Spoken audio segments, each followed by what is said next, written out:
جناب مفتی صاحب، حضرت کا مجاہدہ، حب الہی، عشق رسول میں ان کی وارفتگی، اہل بیت سے بہت خصوصی ارادت، یہ ایسی باتوں پر آپ روشنی ڈالیے۔ بسم اللہ والصلاة والسلام علی رسول اللہ۔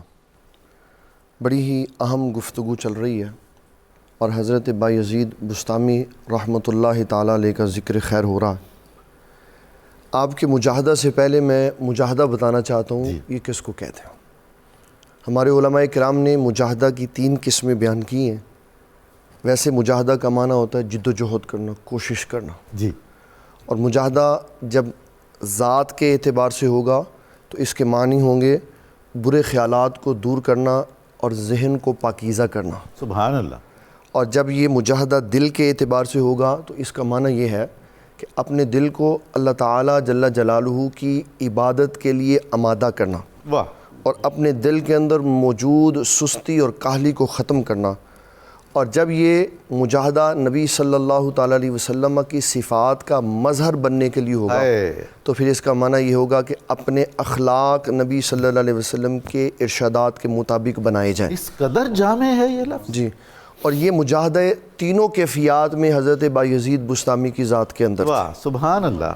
اور آپ کی جو اللہ تعالیٰ سے محبت اور وارفتگی تھی، اس میں حضرت بایزید بسطامی رحمۃ اللہ تعالیٰ علیہ کے بارے میں مورخین نے لکھا، آپ نے کبھی دعا میں ہماری طرح اللہ تعالیٰ سے چیزوں کا مطالبہ نہیں کیا۔ کمال ہو گئی ہے کہ یا اللہ ہمیں یہ چاہیے، یا اللہ مجھے یہ چاہیے، یا اللہ مجھے چاہیے۔ جب دعا کرتے تھے تو یہ کہتے تھے یا اللہ تو چاہیے، سبحان اللہ، یا سبحان اللہ تیری ذات چاہیے، واہ واہ، تیری خوشنودی چاہیے، تیری رضا چاہیے، اور جس چیز سے تو راضی ہے ہمیں وہ شاید چاہیے۔ اور پھر نبی صلی اللہ تعالیٰ علیہ وسلم کی محبت میں اور اتباع سنت میں آپ ایک جملہ بڑا عام کہا کرتے تھے کہ مجاہدات آسان ہیں، لیکن شریعت کی ایک بات پڑھ کے اس کے اوپر عمل کرنا یہ اتنا مشکل ہے کہ ایک طرف ایک بندہ 30 سال مجاہدے کرے تو یہ آسان ہے، دوسری طرف بات پڑھ کے اس کے اوپر عمل کرنا یہ اس کے مقابلے میں مشکل ہے۔ اللہ اکبر۔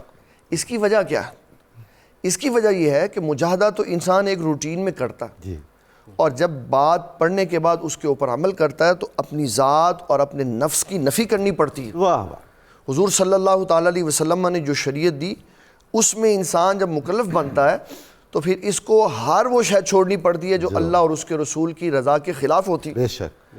اور آپ اکثر یہ کہا کرتے تھے کہ بندہ مومن بندہ بنتا ہی تب ہے جب اوامر و نواہی میں اپنے آپ کو اپنے رب کے احکامات کے تابع کر دیتا۔ سبحان اللہ، سبحان۔ اور جو شخص تابع ہی نہیں کرتا اس کو کبھی اس چیز کی لذت ہی نہیں آئی کہ ولی اللہ کیا ہوتا۔ آہا، اور نبی صلی اللہ علیہ وسلم کی محبت کے بارے میں آپ نے 10 باتیں ارشاد فرمائی۔ سبحان اس اللہ، کو یہ صحیح معنوں میں محبت کا مظہر سمجھتے واہ ہیں۔ واہ، کیا یہ کہہ دینا کہ میں حضور پاک صلی اللہ علیہ وسلم سے محبت کرتا ہوں یہ کافی ہے؟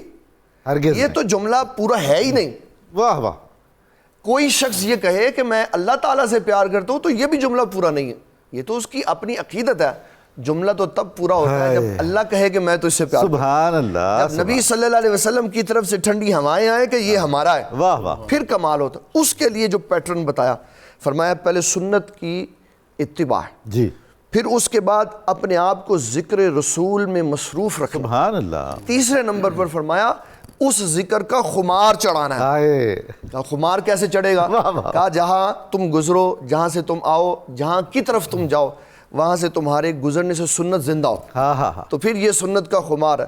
اور فرمایا پھر نبی صلی اللہ علیہ وسلم کی یاد میں رویا کرو۔ اللہ اکبر، صرف بات کہہ دینا کافی نہیں بلکہ حضور پاک صلی اللہ علیہ وسلم کے ذکر میں آپ کی یاد میں رونا یہ نبی صلی اللہ تعالیٰ علیہ وسلم کی ذات سے وابستگی اور الفت ہے۔ بے شک، پھر فرمایا حضور پاک صلی اللہ علیہ وسلم کو خوش کرنے کے لیے حضور پاک صلی اللہ علیہ وسلم کے خاندان کے ساتھ محبت اور پیار کرو، ان کی خدمت کرو۔ کیا کہنے آپ، کیا بات، یہ جو اہل بیت کے ساتھ تعلق سبحان یہ اللہ، والا بیان ہوا نا، سبحان اللہ، اس کو کسی نے بیان نہیں کیا بے شک۔ کہ صرف یہی نہیں کہ ادب و احترام تک بات رکھی بلکہ کہا کہ رسول اللہ کو خوش کرنے کے لیے ان کی خدمت کیا، مال دیا کرو ان کو۔ رسول اللہ صلی اللہ علیہ وآلہ وسلم کے قلب اطہر کا خوبصورت دروازہ ہے حب اہل بیت۔ کیا بات ہے، سبحان اللہ۔ اور پھر فرمایا دعا کرو نا اللہ تعالیٰ سے تو یہ کہا کرو یا اللہ میں جس وقت دنیا سے جاؤں تو میں تیرے محبوب کو یاد کرتا ہوں۔ کیا بات ہے، اور نبی صلی اللہ تعالیٰ علیہ وسلم کی سنت کی اتباع کے لیے جب تجھ پر مشکلات آئے نا تو پھر غم نہیں کرنا، خوشی کا اظہار کرنا کہ آج میں اس کیفیت سے گزر رہا ہوں، اس دور سے گزر رہا ہوں جس دور سے صحابہ کرام گزرا کرتے تھے۔ سبحان اللہ۔ اور پھر اہل بیت کے ساتھ آپ کے تعلق کی سب سے بڑی شے یہ ہے